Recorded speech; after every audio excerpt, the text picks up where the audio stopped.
आगे बढ़ेंगे। स्विट्जरलैंड के दावोस में आयोजित वर्ल्ड इकोनॉमिक फोरम के मंच पर मुख्यमंत्री मोहन यादव मध्य प्रदेश के विकास के अपने विजन में शामिल होते नजर आए हैं। देखिए, मध्य प्रदेश को आत्मनिर्भर, औद्योगिक रूप से सशक्त और समृद्ध बनाने की दिशा में नए आयाम स्थापित करने के लिए उन्होंने निवेशकों के साथ 1-to-1 चर्चा की।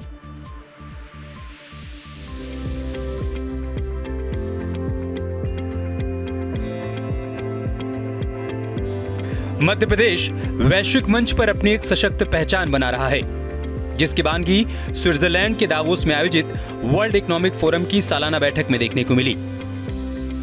मुख्यमंत्री मोहन यादव के नेतृत्व में मध्य प्रदेश का एक डेलीगेशन वर्ल्ड इकोनॉमिक फोरम की बैठक में शरीक हुआ। इस दौरान सीएम मोहन यादव अपनी टीम के साथ देसी विदेशी निवेशकों से मिले और प्रदेश में निवेश की संभावनाओं पर चर्चा भी की। राउंड टेबल पर मीटिंग के दौरान सीएम ने मध्य प्रदेश के अलग अलग सेक्टर में किस तरह की निवेश सुविधाएं मिलेंगी, इसकी जानकारी भी दी। इसलिए एक नहीं, ऐसे कई सारे सेक्टर में, जैसे अभी आपने बात कही होगी कि हमारे पास रीवा के 750 मेगावाट से हमारी रिन्यूएबल एनर्जी की कहानी प्रारंभ हुई, तो दिल्ली की मेट्रो भी हमारी बिजली से चल रही है। हमें इस बात की प्रसन्नता है, लेकिन केवल इस पे नहीं चलेंगे। इसी अनुभव से नीमच में 170 मेगावाट का सोलर परियोजना, जिसके बारे में बताया कि 2.4 अमेरिकी सेंट का यूनिट का जो दर वास्तव में इतना कम है कि ये बाकी को प्रेरणा देगा। एनर्जी के सेक्टर में मध्य प्रदेश नई ऊंचाइयों को छू रहा है। निवेशकों के साथ दावोस में 1-to-1 चर्चा में मुख्यमंत्री मोहन यादव ने मध्य प्रदेश के एनर्जी सेक्टर में बढ़ते उत्पादन और भविष्य की संभावनाओं पर अपनी बात रखी। रिन्यूएबल एनर्जी का तो मध्य प्रदेश एक तरह से पावर हब बना है। हमारे पास पंप स्टोरेज से एनर्जी का हो या सोलर से हो, विंड से हो। अब हम अपने सोलर पे भी जल के ऊपर, ओंकारेश्वर के ऊपर, डैम के ऊपर प्लेट बिछा करके भी बिजली बनाने का काम कर रहे हैं। इस प्रकार से 32 लाख किसानों को सोलर पंप दे करके भी हम इसमें बड़े क्षेत्र में काम कर रहे हैं। इसलिए भारत में सबसे सस्ती बिजली की दर रिन्यूएबल एनर्जी की भारत में हमारे पास है।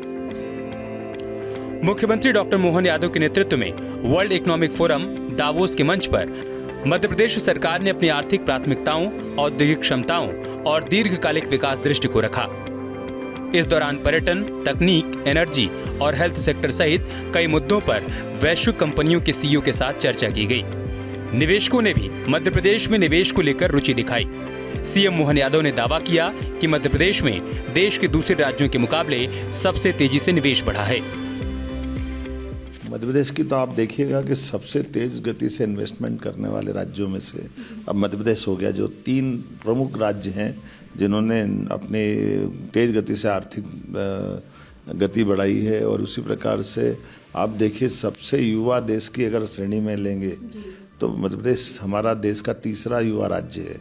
और इसी प्रकार से हमारे इन सारे प्रयासों के बलबूते पर बेरोजगारी की दर से 1% से हमारे आसपास आई है।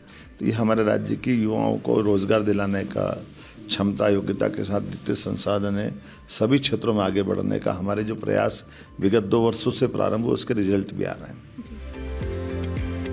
स्विट्जरलैंड के दावोस में आयोजित वर्ल्ड इकोनॉमिक फोरम की इस बैठक में सीएम मोहन यादव ने उद्योगपतियों को प्रदेश में निवेश के लिए हर स्तर से प्रोत्साहित किया। उन्होंने उद्योगपतियों को भरोसा दिया कि एमपी में निवेश उनके लिए फायदे की डील होगी। ऐसे में उम्मीद की जा रही है कि सीएम मोहन यादव के इस दावोस दौरे से प्रदेश के विकास को नया आयाम मिलेगा। आपके मोबाइल पर तुरंत आएगी ब्रेकिंग न्यूज। स्क्रीन पर सबसे पहले दिखेगी बड़ी खबर। देश दुनिया की हर खबर एक जगह। अब आपके मोबाइल पर तुरंत फटाफट इंस्टॉल कीजिए न्यूज नेशन ऐप और रखिए खुद को अपडेट।